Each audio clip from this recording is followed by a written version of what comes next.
Welcome back. In the last video, we created a multi-class classification dataset using scikit-learn's makeBlobs function.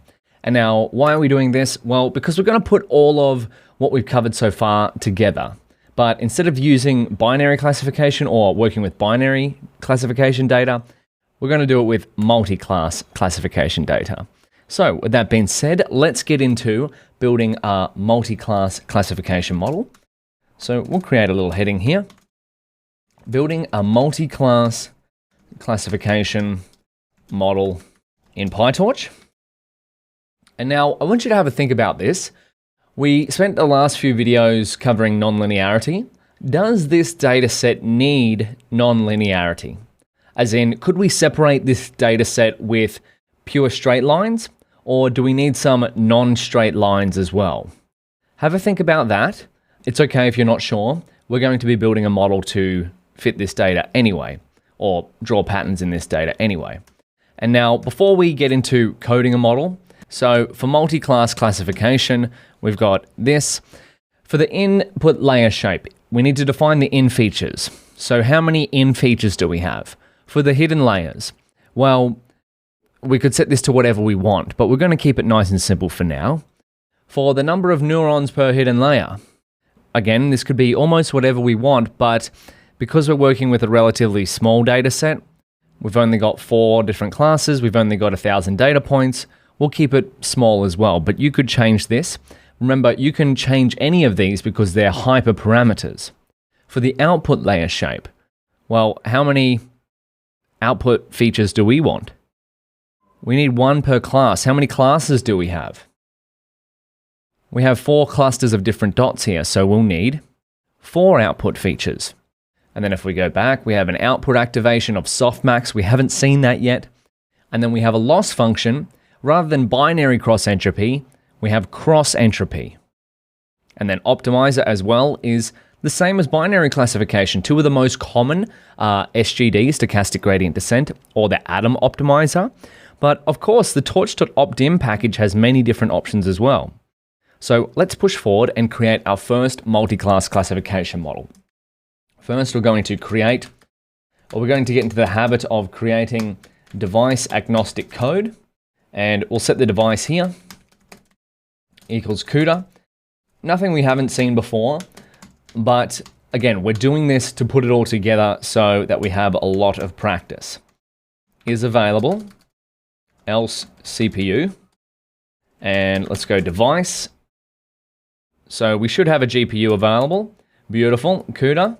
Now, of course, if you don't, you can go change runtime type, select GPU here. That will restart the runtime. You'll have to run all of the code that's before this cell as well, but I'm going to be using a GPU.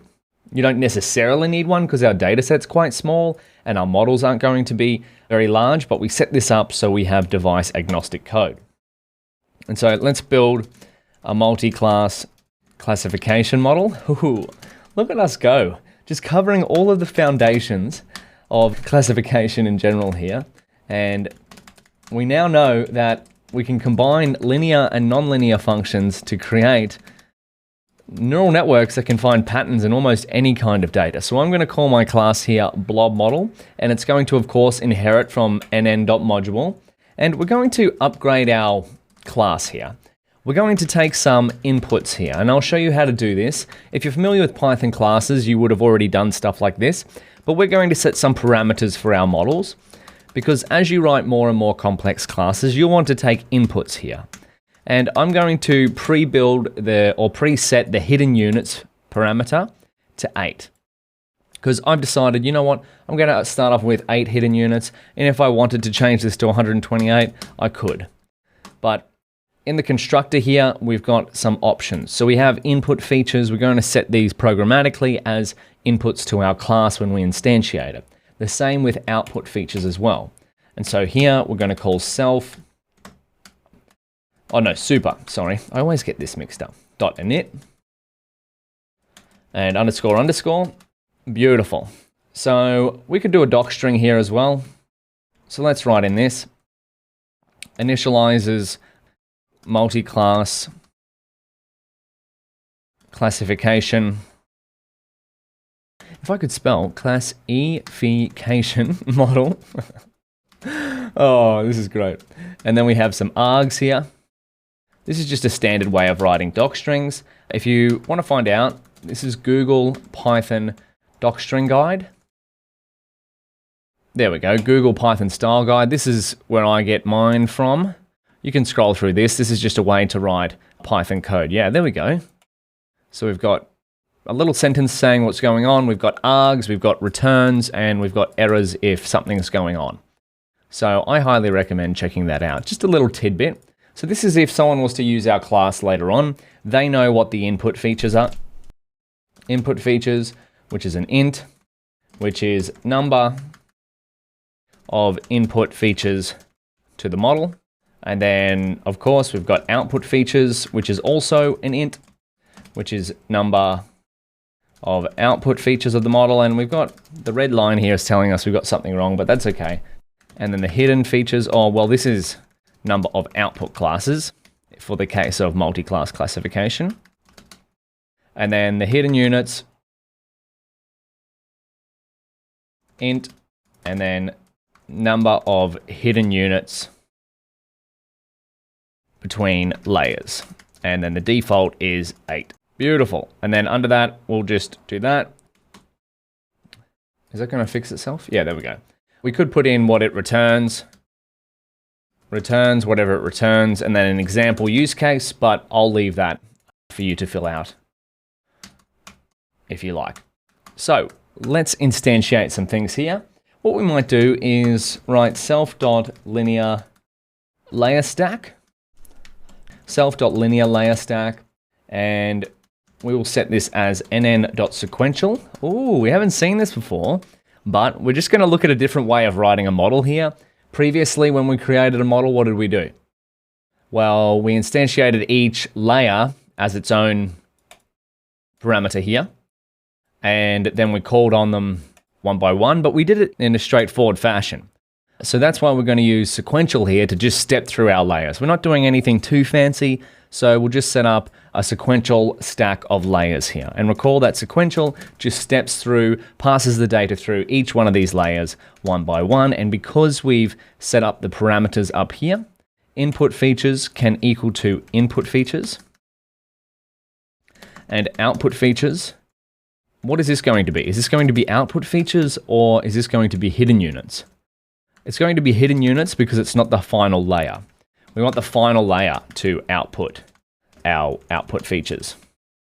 So input features, this will be hidden units because remember, the subsequent layer needs to line up with the previous layer.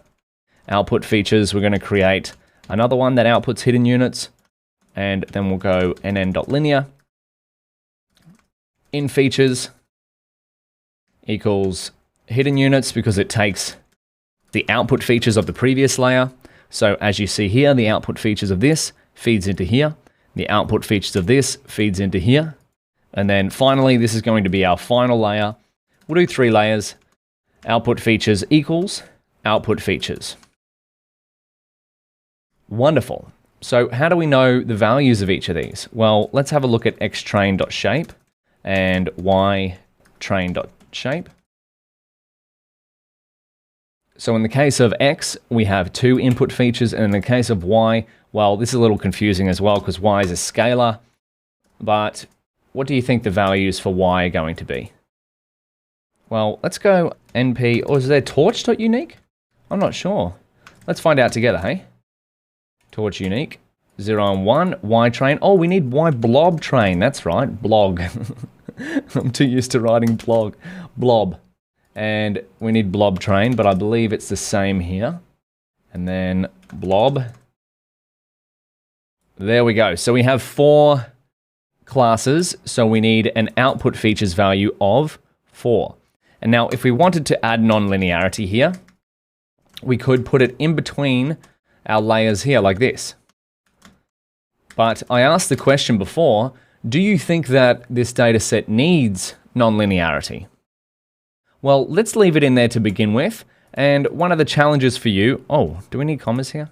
I think we need commas here. One of the challenges for you will be to test the model with nonlinearity and without nonlinearity. So let's just leave it in there for the time being. What's missing from this? Well, we need a forward method. So def forward self x. What can we do here? Well, because we've created this as a linear layer stack using nn.sequential, we can just go return linear layer stack and pass it x. And what's going to happen? Whatever input goes into the forward method is just going to go through these layers sequentially. Oh, we need to put self here because we've initialized it in the constructor. Beautiful. And now let's create an instance of blob model and send it to the target device.